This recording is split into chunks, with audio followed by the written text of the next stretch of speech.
രാഹുൽ ഈശ്വർ, പമ്പയിലെ അയ്യപ്പ സംഘവുമാണോ പന്തളത്തെ ശബരിമല സംരക്ഷണ സംഘവുമാണോ?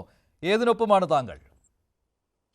രണ്ടും നല്ലതാണ്. നമ്മുടെ യോഗിജി രണ്ടിനും എഴുത്തെഴുതിയതുപോലെ രണ്ടും നല്ലതാണ്, രണ്ടും സ്വീകരിക്കേണ്ടതാണ്.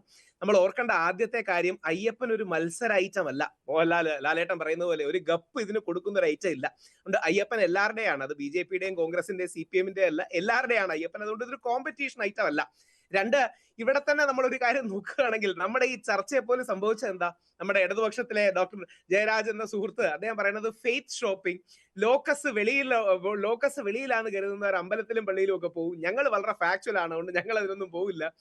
ഇങ്ങനെ പറഞ്ഞുകൊണ്ടാണോ യഥാർത്ഥത്തിൽ ഏതെങ്കിലും CPM-കാരോ വിശ്വാസികളെ ഒക്കെ അഡ്രസ് ചെയ്യേണ്ടത്? ഇത് യഥാർത്ഥത്തിൽ സംഭവിക്കുന്നത് എന്താ? അദ്ദേഹം പറഞ്ഞ ഒരു കാര്യത്തോട് യോജിച്ചുകൊണ്ട് തന്നെ പറയാം, വാവര് തന്നെയാണ്, ബാബുരനല്ല, അത് കള്ളം പറയുന്നതാണ്, വാവരാണെന്നുള്ള അദ്ദേഹത്തിന്റെ നിലപാട് ഫാക്ച്വൽ ആണ്, മതസൗഹാർദ്ദപരമാണ്, അത് യോജിക്കുന്നു. രണ്ട്, NSS-ഉം SNDP-യും ഈ സംഗമത്തിന് എത്തിയില്ല, അല്ലെങ്കിൽ ഔദ്യോഗികമായിട്ട് എത്തിയില്ല. നായരും ഈഴവരും ഒക്കെ ഈ സംഗമത്തിന് ഉണ്ടായിരുന്നു, പക്ഷെ ഔദ്യോഗികമായ NSS-ന്റെ SNDP-യുടെ നേതൃത്വം സർക്കാരിന്റെ പരിപാടിക്കാണ് അവിടെ പോയത്. തെറ്റൊന്നുമില്ല. പക്ഷേ യഥാർത്ഥത്തിൽ ഗവൺമെന്റ് പരിപാടി പരാജയപ്പെട്ടു എന്ന് എല്ലാവരും പറയാൻ കാരണം, ഒന്ന് പങ്കാളിത്തത്തിന്റെ കുറവ്, രണ്ട് അന്യ സംസ്ഥാനങ്ങളിൽ നിന്ന് കൂടുതൽ ആൾക്കാരെ കൊണ്ടുവരായിരുന്നു, അത് പറ്റിയില്ല. ഇപ്പം കർണാടകയുടെ റെപ്രസെന്റേഷനായി തേജസ്വി സൂര്യ അവിടെയുണ്ട്, തമിഴ്നാട്ടിൽ നിന്ന് അണ്ണാമലയുണ്ട്, വ്യത്യസ്ത എനിക്കൊന്ന് ശ്രീലങ്കയിൽ നടക്കമുള്ള ആൾക്കാരെ അവിടെ കൊണ്ടുവരാനും കഴിഞ്ഞിട്ടുണ്ട്. അപ്പോൾ ബെറ്ററായി നടത്തിയത് സംഘപരിവാർ സംഘടനകളാണെന്ന് സമ്മതിക്കുന്നത് നമുക്ക് എന്താ മടി?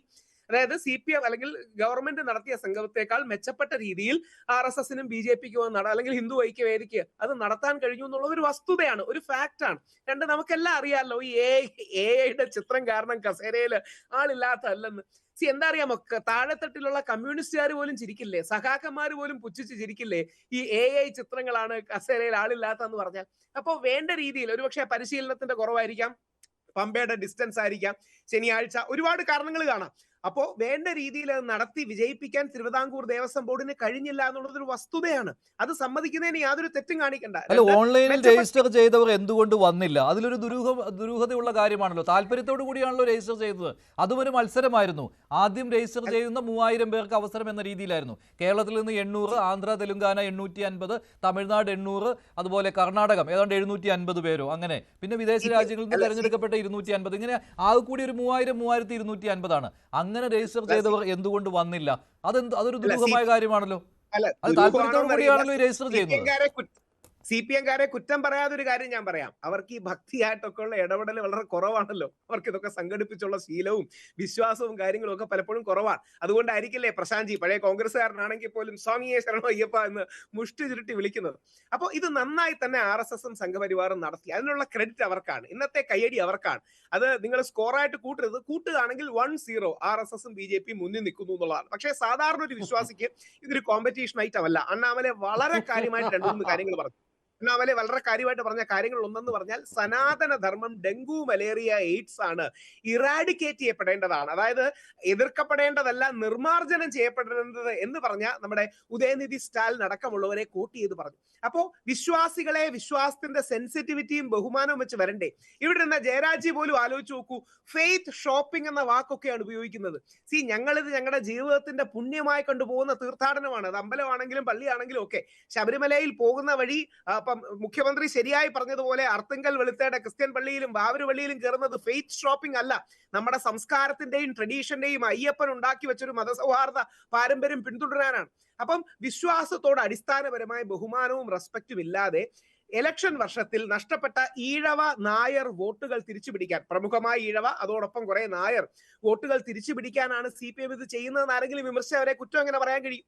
കുറെ കുപ്പ ഉദാഹരണം, കടകംപള്ളി സുരേന്ദ്രൻ സാറിന്റെ ഭാഷയെ സംസാരിച്ചെന്നെങ്കിൽ സമ്മതിക്കായിരുന്നു. ദേവസ്വം മുൻ പ്രസിഡന്റ് പത്മകുമാർ സാറിന്റെ ഭാഷയെ സംസാരിച്ചെന്നെങ്കിൽ സമ്മതിക്കായിരുന്നു. അദ്ദേഹം ഇന്നലെ കൂടെ പറഞ്ഞു അടഞ്ഞ അധ്യായമാണെന്ന്.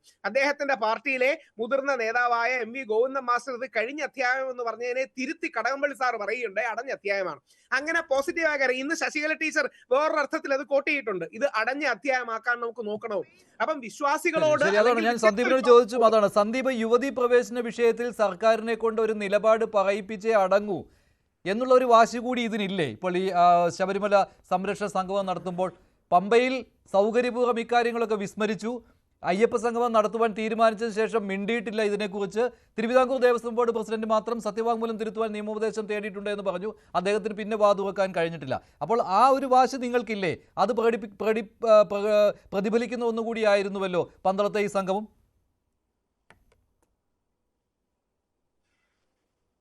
അല്ല, അങ്ങനെ സംഘടനാപരമായ അല്ലെങ്കിൽ ഇവിടെ നടന്ന ഇന്ന് സമ്മേളനത്തിൽ അങ്ങനെ ഒരു വാശിയോ അങ്ങനെ ഒരു വിളംബരമോ പ്രഖ്യാപനമോ വെല്ലുവിളിയോ ഒന്നും നടന്നിട്ടില്ലല്ലോ. ഞാൻ ആദ്യമേ തന്നെ പറഞ്ഞു, ഇവിടെ ഈ പരിപാടി നടത്തിയത് സർക്കാർ നടത്തിയ വലിയ മാമാങ്കത്തിന് ബദലായിട്ട് നടത്തിയ പരിപാടിയൊന്നുമല്ല ഇത്. അതിന്റെ പൊള്ളത്തരം തുറന്നു കാണിക്കുക. കാരണം ഇടതുപക്ഷം നേതൃത്വം നൽകുന്ന അല്ലെങ്കിൽ പിണറായി വിജയൻ നേതൃത്വം നൽകുന്ന ഇടത് സർക്കാർ എങ്ങനെയാണ് അയ്യപ്പനോടും അയ്യപ്പ ഭക്തരോടും പെരുമാറിയിട്ടുള്ളത്, ഇന്നും പെരുമാറുന്നത് എന്നത് പകൽ പോലെ വ്യക്തമല്ലേ? അതിനിപ്പോ അവരുടെ നിലപാട് BJP അല്ലെങ്കിൽ RSS ശബരിമല കർമ്മസമിതിയോ രണ്ടാമത് സ്ഥാപിക്കേണ്ട സാഹചര്യം എന്താ കേരളത്തിലുള്ളത്? അവരുടെ നിലപാട് പകൽ പോലെ വ്യക്തമാണ്. അവർ എതിരാണ്, അയ്യപ്പ ഭക്തർക്ക് എതിരാണ്. എന്തായിരുന്നു M സ്വരാജ് പറഞ്ഞത് എന്ന് ഞാൻ ഈ ചാനൽ ഫ്ലോറിൽ ആവർത്തിക്കേണ്ടതുണ്ടോ? M സ്വരാജ് ശബരിമലയുടെ അയ്യപ്പൻ എന്ന സങ്കല്പത്തിന്റെ അടിസ്ഥാനം അദ്ദേഹം നൈഷ്ഠിക ബ്രഹ്മചാരിയാണ് എന്നുള്ളതാണല്ലോ. ആ സങ്കല്പത്തോട് എന്തായിരുന്നു CPIMന്റെ സംസ്ഥാന സെക്രട്ടേറിയറ്റ് അംഗമായ യുവകേസരിയായ M സ്വരാജ് സ്വീകരിച്ച നിലപാട് എന്തായിരുന്നു? ആരെങ്കിലും തിരുത്താൻ തയ്യാറായിട്ടുണ്ടോ? എന്താണ് പിണറായി വിജയൻ ചോദിച്ചത്? യുവതി കയറിയപ്പോൾ ഹർത്താൽ നടത്തി, അപ്പൊ രണ്ടാമത് കയറിയപ്പോൾ ഇനി ഹർത്താൽ നടത്തുന്നില്ലേ എന്ന് ചോദിച്ച് പരിഹസിച്ചത് ആരായിരുന്നു? യുവതികൾ പ്രവേശിച്ചതോടുകൂടി ശബരിമലയുടെ മുഴുവൻ പവിത്രതയും അല്ലെങ്കിൽ ശബരിമലയുടെ സങ്കല്പത്തിൽ തന്നെ മാറ്റമുണ്ടായി എന്ന് വാദിച്ചതാരായിരുന്നു? ഇതൊക്കെ ഞങ്ങൾ പറഞ്ഞു കൊടുത്തിട്ട് വേണോ ജനങ്ങൾക്കറിയാൻ? ഇത് ജനങ്ങൾക്ക് വളരെ കൃത്യമായി അറിയാം. ഒന്ന്. രണ്ട്, ഇവിടെ ഞാൻ പറഞ്ഞു ഇത്തരം ഒരു പരിപാടി ഇവിടെ നടത്തിയത് മുമ്പ് ഇവിടെ തേജസ്വി സൂര്യ അദ്ദേഹത്തിന്റെ പ്രഭാഷണത്തിൽ പറഞ്ഞതുപോലെ ചെകുത്താൻ വേദമോതുന്നു എന്ന ഒരു വൈരുദ്ധ്യം, ആ ഒരു ഇരട്ടത്താപ്പ് ജനങ്ങളോട് പറയാനുള്ള ബാധ്യത ഞങ്ങൾക്കുണ്ട്. കാരണം എന്തുകൊണ്ടാണ്? ശബരിമലയുടെ സാങ്ക്ടിറ്റിയെ, പവിത്രതയെ, ശബരിമലയുടെ സങ്കല്പത്തെ, അയ്യപ്പൻ എന്ന സങ്കല്പത്തെ, ആ സങ്കല്പത്തിന് അടിസ്ഥാനമായ ആചാരങ്ങളെ സംരക്ഷിക്കാൻ വേണ്ടി തെരുവിലിറങ്ങിയവർ ഞങ്ങളാണ്. അപ്പൊ സ്വാഭാവികമായും ഇന്നലെ വരെ ഈ ശബരിമലയുടെ പവിത്രതയെ തകർക്കാൻ കൂട്ടുനിന്നവർ ഞങ്ങളാണ് യഥാർത്ഥ സംരക്ഷകർ എന്ന് പറഞ്ഞ് ജനങ്ങളുടെ മുൻപിൽ വീമ്പിളക്കി വരുമ്പോൾ അത് അങ്ങനെയല്ല, അവർ കാണിക്കുന്നതിലെ പൊള്ളത്തരമുണ്ട് എന്ന് ജനങ്ങളോട് പറയാനുള്ള ബാധ്യത ഞങ്ങൾ ഏറ്റെടുത്തു. അതുമാത്രമേ ഉള്ളൂ. ഇതല്ലാതെ ആരോടും മത്സരിക്കാനല്ല. അപ്പൊ ഇത് മനസ്സിലാക്കേണ്ടത് ശബരിമല, ഇപ്പൊ ഞാൻ ചോദിക്കുന്നത്, ഞങ്ങൾ വിശ്വാസികളോടൊപ്പമാണ് എന്ന് സർക്കാർ പറയുന്നുണ്ടല്ലോ. ശരി, ഒരു വാദത്തിനു വേണ്ടി, ചാനൽ ചർച്ചയിലെ വാദത്തിനു വേണ്ടി ഞാനത് അംഗീകരിച്ച തിരിച്ചൊരു ചോദ്യം ചോദിക്കട്ടെ. എങ്ങനെയാണ് നിങ്ങൾ വിശ്വാസികളോട് ഐക്യദാർഢ്യം പ്രഖ്യാപിക്കുന്നത്? വിശ്വാസികളോട് ഐക്യദാർഢ്യം പ്രഖ്യാപിക്കേണ്ടത് എന്താ? അവരുടെ വിശ്വാസത്തെ മാനിച്ചുകൊണ്ടാണ്. എന്താണ്? കോടിക്കണക്കിന് വരുന്ന അയ്യപ്പ ഭക്തർ ശബരിമലയുടെ കാര്യത്തിൽ വിശ്വസിക്കുന്നത് എന്താണ്? അയ്യപ്പൻ നൈഷ്ഠിക ബ്രഹ്മചാരിയാണ്, അവിടെ പ്രത്യേക പ്രായപരിധിയിലുള്ള യുവതികൾ പ്രവേശിക്കാൻ പാടില്ല. ഇതിന് നിങ്ങൾ ശാസ്ത്രീയമായ അളവുകോലും കൊണ്ടുവന്നിട്ട് എന്താണ് ഇതിന്റെ ശാസ്ത്രീയത എന്ന് ചോദിച്ചാൽ ഇതിന് വിശ്വാസത്തെ നിങ്ങൾ സന്ദീപ്, അതാണ് ഞാൻ ചോദിച്ചത്. അതിൽ സർക്കാരിനെ കൊണ്ടൊരു മറുപടി പറയിപ്പിച്ചേ തീരൂ എന്നുള്ള വാശി, അതാണ് ഞാൻ പറഞ്ഞത്. പക്ഷേ ഒരു കാര്യം, ഇപ്പോൾ അന്ന് NSS ആണല്ലോ ആദ്യം ഇതേ പന്തളത്ത് നാമജപ ഘോഷയാത്രയുമായി രംഗത്തെത്തിയത് സർക്കാരിനെതിരെ. യുവതീ പ്രവേശനം അവിടെ നടത്തരുത് എന്ന് പറഞ്ഞുകൊണ്ട്, ശബരിമലയിൽ നടത്തരുതെന്ന് പറഞ്ഞുകൊണ്ട് ആ NSSന്റെ പ്രതിനിധി പങ്കെടുത്തു. വെറും പ്രതിനിധിയല്ല, NSSന്റെ മുതിർന്ന പദവിയിൽ, ഉയർന്ന പദവിയിൽ ഇരിക്കുന്നയാൾ തന്നെ, സംഗീത് കുമാർ തന്നെ അവിടെ പങ്കെടുത്തു പമ്പയിലെ സംഗമത്തിൽ. അപ്പോൾ സർക്കാർ എങ്ങനെയാണോ നിലപാട് മാറ്റിയത്, ആ നിലപാടിനൊപ്പം NSSനൊക്കെ ആ നിലപാട് മനസ്സിലാക്കാൻ കഴിഞ്ഞു എന്നല്ലേ? അവിടെ SNDP ആണെങ്കിൽ അവിടെ യുവതീ പ്രവേശനം പാടില്ല, പക്ഷേ അതേസമയം നവോത്ഥാന മൂല്യങ്ങൾ സംരക്ഷിക്കപ്പെടണം, സുപ്രീം കോടതി വിധിയെ അനുസരിക്കാനുള്ള ബാധ്യത സർക്കാരിനുണ്ട്, അതുകൊണ്ട് സർക്കാരിനെ കുറ്റപ്പെടുത്തേണ്ട എന്ന നിലപാടായിരുന്നു. ഇവിടെയും സർക്കാരിനൊപ്പം തന്നെ SNDP നിലകൊണ്ടു. KPMS നവോത്ഥാന മൂല്യ സംരക്ഷണത്തിനൊപ്പമായിരുന്നു. ഇവിടെ അതിൽ നിന്ന് പിന്നോട്ട് പോയിട്ടില്ല എന്ന തിരിച്ചറിവിൽ അവരും പങ്കെടുത്തു. അപ്പോൾ ഹിന്ദു സമുദായ സംഘടനകൾ ഇത്തരത്തിൽ സർക്കാരിനൊപ്പം ചേർന്നു. അപ്പോൾ അവർക്ക് മനസ്സിലായി കാര്യങ്ങൾ, പക്ഷേ BJP സംഘപരിവാർ സംഘടനകൾക്ക് മനസ്സിലായില്ല എന്ന് കരുതേണ്ടി വരുമല്ലോ ശബരിമല കർമ്മസമിതിക്ക്.